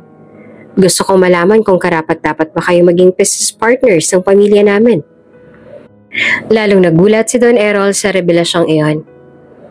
Ikaw? Kalyahan? Tumango si Renzo. Oho, at sa nakita ko ngayon natutuwa akong sabihin na tama ang desisyon ko na magtiwala sa inyo. Hindi kayo natakot na ipaglaban ng hustisya kahit na maaaring mawala ang buong workforce ninyo. Ang ganitong klaseng prinsipyo ang hinahanap ng pamilya ko para sa mga kasosyo namin. Tahimik ang buong silid, puno ng gulat at respeto. Napatingin si Don Errol kay Renzo at sa kabila ng mga nangyari, isang maliit na ngiti ang nabuo sa kanyang labi. Salamat, sabi ni Don Errol. At masaya ako nalaman na tamang ginawa ko. Mula ng sandaling yon, ang relasyon sa pagitan ng Villaverde Manufacturing at Kalyahan Group ay mukhang mas malalim pa kesa sa inaasahan nila. Matapos ang lahat ng nangyari, huminga ng malalim si Don Errol at muling tinignan ang hawak na litrato na nakuha niya pa mula sa mga gamit ni Apple. Ramdam ng lahat ang bigat ng emosyon sa kanyang mukha. Ang batang ito sa litrato. Nagsimula si Don Errol, nanginginig ang boses. Siya ang anak ko. Ang anak kong dinukot nung bata pa siya. Nagulat ang lahat sa kanyang sinabi, lalo na ang kanyang sekretary. Anak niyo po? Tanong nito na halos hindi makapaniwala. Tumango si Don Errol at nangingilid ang luha sa kanyang mga mata. Nawala siya maraming taon na nakakaraan. Hindi ko akalaing makakakita ulit ako ng litrato niya. At dito ko po ito nakita. Sa mga gamit ni Apple. Lalo pang nanahimik ang paligid. Habang lahat ay nagpoproseso ng kanyang revelasyon, si Renzo na tahimik lang na nakikinig sa tabi ay tumango at muling umiti ng bahagya. Kaya pala gano'n na lang ang reaksyon mo nang makita mo ang litrato, sabi ni Renzo na nakatingin kay Don Errol. May dahilan pala kung bakit napakahalaga niyan sa'yo. Hindi ko alam kung paano napunta ang litrato sa kanya. Patuloy ni Don Errol. Pero may malaking posibilidad na kilala niya ang anak ko. O baka siya mismo ang nawawala kong anak. Lalong nagulat ang lahat sa posibilidad na iyon. Kung ganon, sabi ni Renzo na seryoso ang tono. Si Apo lang makakapagbigay ng sagot sa'yo. Kailangan mo siyang puntahan at kausapin, Mr. Villaverde. Hindi pwedeng manatili ka sa pagdududa. Tumango ang sekretary. Tama si Renzo, sir. Kung totoo nga may kaugnayan si Apple sa anak ninyo, kailangan niyo nang malaman ng totoo. Huwag niyo nang patagalin pa. Napatingin si Don Errol sa litrato. May bagyang pag-asa sa kanyang mga mata. Oo, bulong niya sa sarili. Kailangan ko siyang makita. Kailangan kong malaman ng totoo. Muling bumalot ang tahimik sa paligid, ngunit sa pagkakataong to, puno ng anticipation ng lahat. Kinabukasan sinamahan ni Renzo si Don Errol sa bahay ni Apple. Nakatayo sila sa labas ng simpleng tahanan at kita ang pag-aalala at kaba sa mukha ni Don Errol. Tumango si Renzo sa kanya, hudyat na suportado siya nito sa anumang mangyayari. Tumunog ang doorbell at ilang saglit pa'y bumukas ang pinto. Si Apple ang lumabas, halatang nagulat na makita sila. Sir? Renzo? Ano pong ginagawa niyo rito? Tanong nito na bakas ang lapis sa pagtataka sa mukha. Napatingin si Don Errol sa kanya. Halos hindi ito makapagsalita dahil sa kaba. Apple? Simulang sabi nito. Maaari ba tayo mag-usap? May mahalaga akong itatanong sa'yo. Nagkatinginan sina Renzo at Apple. Bagamat nagtataka, tumango si Apple. Sige po, pasok po kayo. Naupo sila sa maliit ngunit maayos na sala. Si Apple ay halatang balisa habang naghihintay ng sasabihin ni Don Errol. Sa wakas, inilabas ni Don Errol ang litrato mula sa kanyang bulsa at inilahad ito kay Apple. Apple, simula niya na nanginginig ang boses. Alam mo ba kung sino ang batang nasa litrato na ito? Nagulat si Apple nang makita ang larawan. Kinuha niya ito, tiningnan ng mabuti. Tumahimik siya sandali bago nagsalita. Opo sir, ako po ito. Ako po ang batang nasa litrato. Napatigil si Don Errol, halos hindi makapaniwala. Ikaw? Tanong niya na ang boses ay puno ng emosyon. Sila ang mga magulang mo? Tumango si Apple. Ako po ang batang yan pero hindi po silang tunay kong mga magulang. Sa kanila lang ako lumaki. Inampun lang po ako ng mga magulang na kasama ko sa litrato. Ang sabi po nila, natagpuan nila ako umiiyak sa tabi ng isang simbahan ng bata pa ako. Hindi nila alam kung sino ang totoong mga magulang ko. Halos bumagsak si Don Errol sa kanyang kinauupuan. Ngunit agad siyang inalalaya ni Renzo. Bumuhos ang luha niya. Napapailing habang pinipilit kontrolin ang kanyang emosyon. Apple, humihikbing sabi ni Don Errol. Ikaw ang nawawala kong anak. Ikaw ang anak kong dinukot noon. Nagulat si Apple sa narinig. Po? Anak niyo po ako? Tanong niya. Halatang hindi makapaniwala. Oo anak. Sagot ni Don Errol habang tuluyang bumigay ang kanyang luha. Matagal na kitang hinahanap. Hindi ko alam kung mabubuo po ulit ang buhay ko pero ngayon, nahanap na kita. Si Apple na natutulala sa una ay nagsimulang maiyak. Hindi ko po alam. Hindi ko po akalaing makikilala ko ang totoo kong ama. Nagkatinginan silang dalawa, puno ng emosyon at pagmamahal, hanggang sa nagyakap sila. At sa kauna-una ang pagkakataon, naramdaman nilang pareho ang init ng isang pamilyang matagal nang nawala sa kanilang buhay. Si Renzo na tahimik na nanonood ay napangiti. Mukhang naging masayang araw natin ngayon. Bulong nito sa sarili habang pinapahid ang sariling luha. Matapos ang emosyonal na tagpo sa bahay ni Apple, nagdesisyon si Don Errol na magpa-DNA test upang makumpirma ang kanilang pagiging mag-ama. Agad silang pumunta sa isang kilalang laboratorio kasama si Renzo. Habang hinihintay ang resulta, tahimik ngunit puno ng tensyon ang bawat sandali. Pagkalipas ng ilang araw, dumating na ang resulta. Ang doktor ay lumapit kay Don Errol at kay Apple na magkatabing nakaupo. Mr. Villaverde, Miss Apple, sabi ng doktor hawak ang envelope. Ang resulta ng DNA test ay positibo. Kayo po ay mag-ama. Halos bumagsak si Don Errol sa upuan habang bumubuhos ang kanyang luha. Hindi niya napigilan ang sarili at niyakap ng mahigpit si Apple. Anak, ikaw nga talagang anak ko. Sabi niya sa nanginginig na boses. Si Apple naman ay napahugulhol. Papa, hindi ko po alam na ganito palang pakiramdam na makilalang tunay na aking ama. Salamat po sa paghahanap sa akin. Si Renzo na nasa gilid lamang ay napangiti habang pinapanood ang tagpo. Mukhang mas masaya pa ito kaysa sa kahit anong balita. Bulong nito sa sarili. Habang sila'y nakaupo sa isang tahimik na kwarto, ipinaliwanag din ni Don Errol ang lahat kay Apple. Anak, noon, ikaw ang liwanag ng buhay namin ng mama mo. Pero isang araw habang nasa parke tayo, bigla ka nawala. Dinukot ka ng mga taong hindi namin kilala. Ginawa namin ang lahat para hanapin ka. Nagpakalat kami ng posters, inanap ka sa bawat sulok ng bansa, pero walang bakas ng kahit ano. Ang sakit anak, halos hindi ko kinaya. Akala ko hindi na kita makikita ulit. Iyak naman na iyak si Apple habang pinapakinggan ang kwento ng ama. Pa, hindi ko rin po alam kung anong nangyari noon pero nagpapasalamat po ako na nakilala ko kayo ngayon. At masaya po ako na nasa buhay ko na kayo.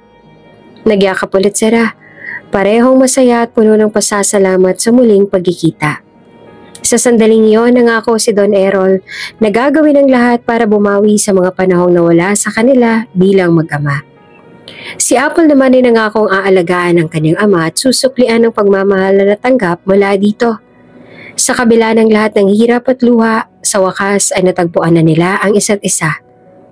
Handang magsimula ng bagong kabanata bilang isang pamilya.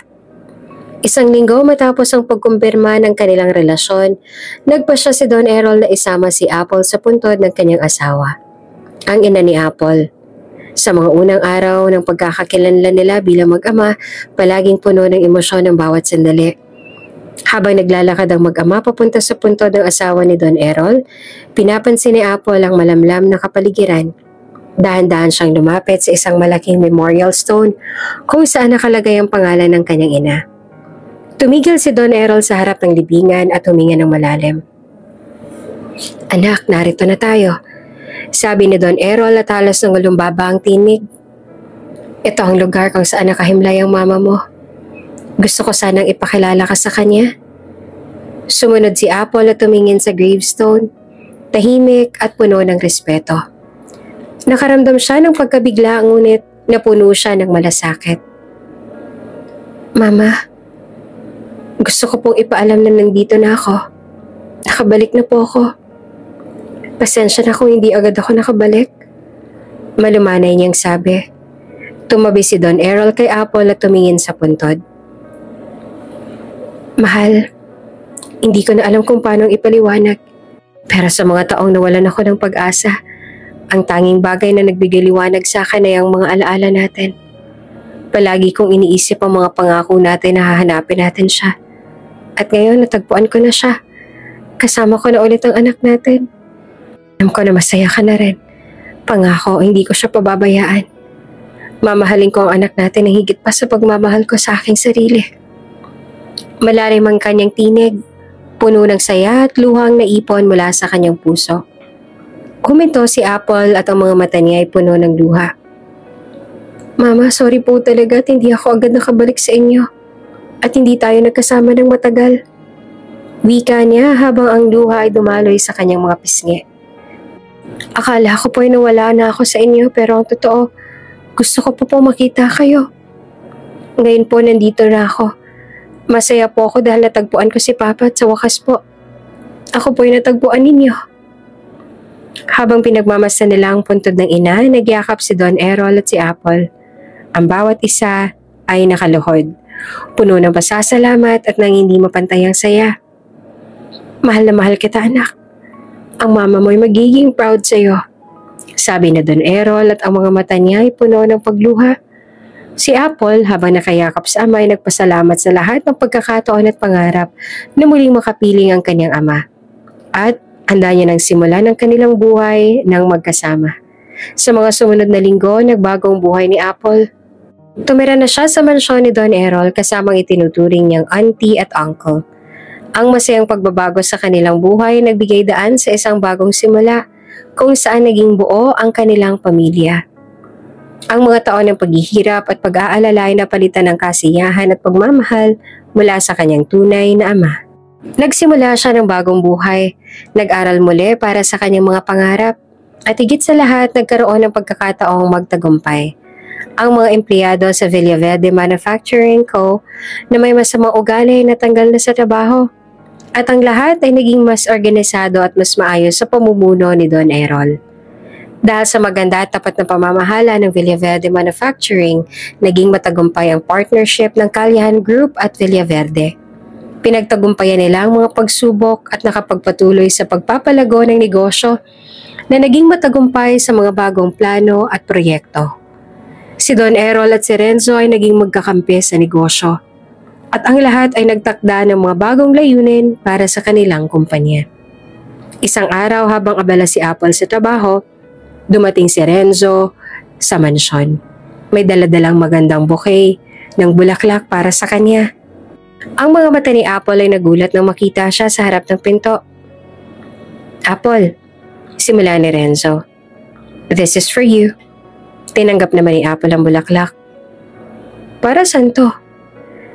"Gusto ko sanang mas makilala ka ng mas mabuti." Nagulat si Apple ngunit ang puso niya ay nagsimula na mag-init ang pisngi. "Pwede ba kitang ligawan?" Naggugulahan man si Apple, ngunit habang mga mata ni Renzo ay puno ng taos-pusong intensyon, napansin niya ang kabutihan at pagiging tapat ng binata. Sa mga sandaling yon, hindi na siya nakapagpigil ng isang malumanay na ngiti. Pumayag nga siyang ligawan siya nito. Isang linggo matapos ang unang pagbisita ni Renzo at ang paghingi ng permiso na ligawan siya, nagsimula ng magbukas ang puso ni Apple. Lahat ng ginagawa nito ay may malasakit at dama ni Apple ay hindi matitinag na pagmamahal ng binata sa kanya. Isang araw habang nag-uusap sila ni Renzo sa parkeng malapit sa mansyon ni Don Errol, nagpasya na si Apple na bigyan siya ng pagkakataon. Renzo, gusto ko sana magpasalamat sa iyo. Hindi ko inaasahan na may darating na tao sa buhay ko na magpapakita ng ganitong klaseng malasakit at pagmamahal sa akin. Simula ni Apple. Ang mga mata ay puno ng seryosong pag-iisip. At gusto ko na rin sabihin na gusto ko sana magbigay ng pagkakataon sa iyo. Tumigil si Renzo at mabilis na tiningnan si Apple. Talaga? Tanong nito na may halong saya at kaba sa kanyang mga mata. I mean, naiintindihan ko kung kailangan mo pa ng oras. Makakapaghintay naman ako. Ngumiti si Apple. Hindi ko na kailangang pigilan ang nararamdaman ko. Gusto rin kita. Kaya oo, gusto ko magbigay ng pagkakataon sa'yo. Gusto ko makilala ka pa ng mas mabuti. Hindi bilang kaibigan na manliligaw. Ngunit bilang boyfriend ko. Nagdingning naman ang mga mata nito dahil sa kanyang sinabi. Really? At nang tumango siya bilang sagot, agad siya nitong niyakap ng mahigpit habang paulit-ulit na sinasabi na mahal siya nito at hindi siya magsisisi na sinagot niya ito. Mula noon, naging magkasama na sila ni Renzo sa lahat ng bagay. Sa mga lunch breaks, sa pag-uusap ng mga plano at sa pagpaparamdam ng pagmamahal sa isa't isa. Lalo pang tumibay ang kanilang relasyon habang patuloy nilang binubuo ang kanilang mga pangarap. Madalas magka-holding hands, magkasama sa mga dinner dates, at magsaya sa mga simpleng moments na magkasama sila.